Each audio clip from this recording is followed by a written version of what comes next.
यहाँ पे हमारा माइक खराब हो गया और पब्लिक मीटिंग करना मुश्किल है। जी बिल्कुल ठीक बात। तो मैंने सोचा कि हम थोड़ा यूपी के बारे में बातचीत कर लें और आप अपना पर्सपेक्टिव हमें बताइए, हम आपको अपना पर्सपेक्टिव बताते हैं, थोड़ी थोड़ी डिस्कशन करते हैं। ठीक बात है, ठीक बात है।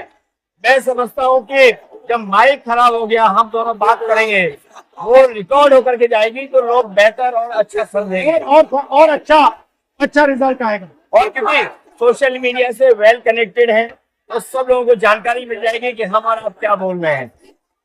यूपी जो 80 सीटें ले रहा है, इसमें 79 सीटें समाजवादी पार्टी, कांग्रेस, इंडिया गठबंधन जीत रहा है।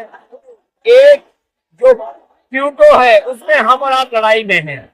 और इस बार क्यूटो नाम कैसे जापान वाला ही है ये क्यूटो, क्योंकि जो प्रधान सांसद हैं उन्हें सपना दिखाया था काशी के लोगों को कि दुनिया की सबसे बेहतर सिटी बनेगी क्यूटो। तो क्यूटो बनी नहीं बनी काशी के लोग ये तय करेंगे और फिर वोट डालेंगे।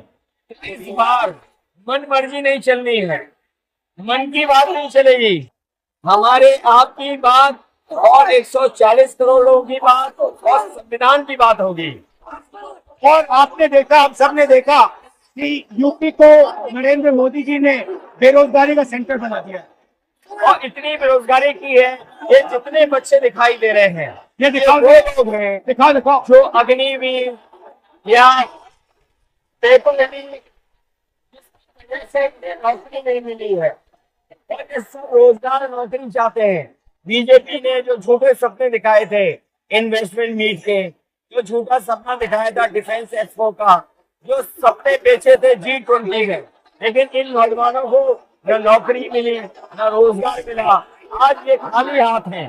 तो इसलिए हमें और आप मिल के, जो आपने कहा, जो इंडिया गठबंधन कह रहा है कि 30 लाख बच्चों को नौकरी दी जाएगी, उस दिशा में हम लोग काम करेंगे। और पहली नौकरी पक्की स्कीम जिसके माध्यम से हर ग्रेजुएट को नौकरी का अधिकार, बेहतरीन ट्रेनिंग और बैंक अकाउंट में 1 लाख रुपए साल के। आपने नोट किया कि मोदी जी खटाखट बोलने शुरू कर दिए। ये आपके खटाखट के बाद वो रटारट खटाखट कर रहे हैं।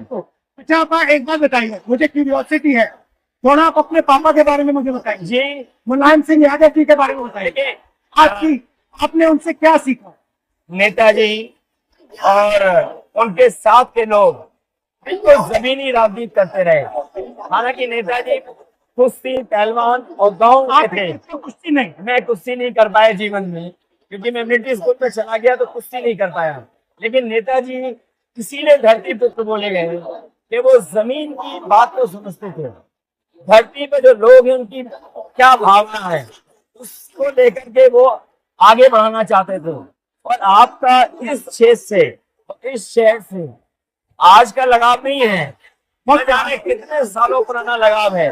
जो इमोशनल कनेक्ट आपका इस शहर और शहर से है वो शायद और किसी राजनीतिक परिवार का नहीं होगा। तो नेताजी से उनका हार्डवर्क और अपने लक्ष्य के लिए लगातार काम करते रहना, जो गैर बराबरी की लड़ाई डॉक्टर राम मनोहर लोहिया यहीं लड़े थे।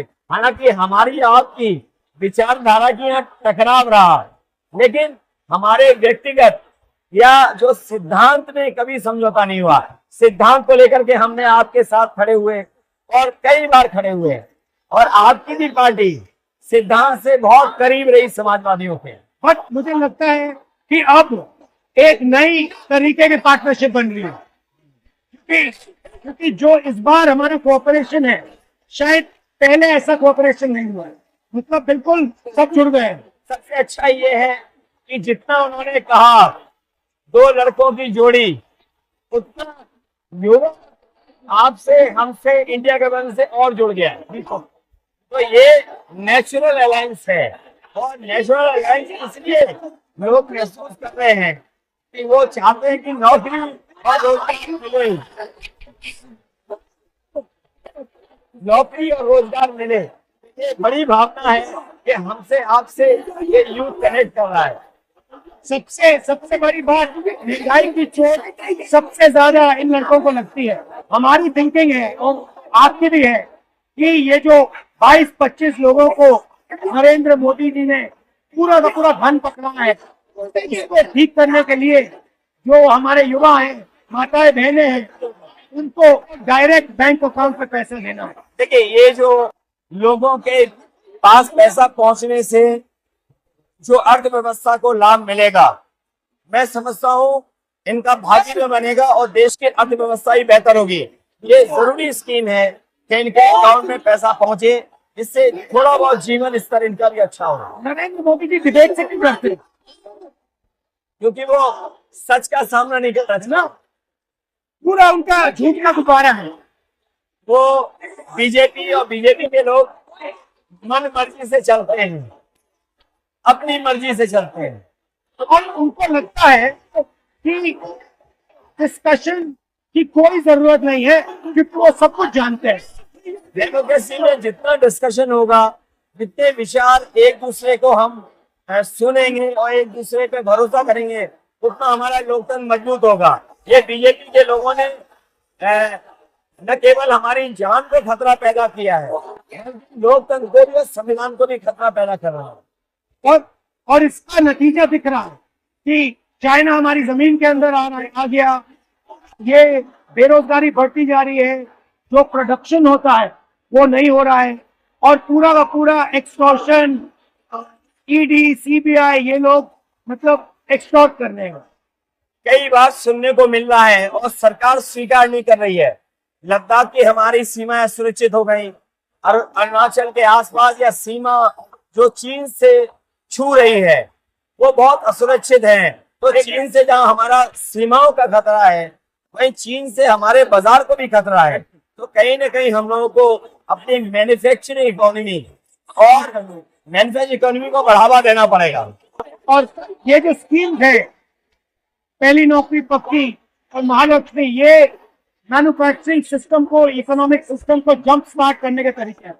ये बहुत अच्छा जंप स्टार्ट होगा। इसको अगर फोकस हो करके आईआईटी, पॉलिटेक्निक, इंजीनियरिंग कॉलेजेस को, इन सबको इकोसिस्टम में ला करके, मैं समझता हूँ युवा नौजवानों को अच्छी नौकरी और रोजगार मिल पाएगा। और हमारा लक्ष्य है कि सब, हर जात को भागीदारी मिले, स्पेस मिले, हर इंस्टीट्यूशन में, बिजनेस में, एजुकेशन के सिस्टम में। तो वो हमारा, हम दोनों का लक्ष्य है। बिल्कुल। और क्योंकि जो बात सभी दल कहते थे, आज इंडिया गठबंधन कांग्रेस भी कह रही है कि सामाजिक न्याय जरूरी है, जाति गणना जरूरी है। देश के लिए एक बड़ी चीज है।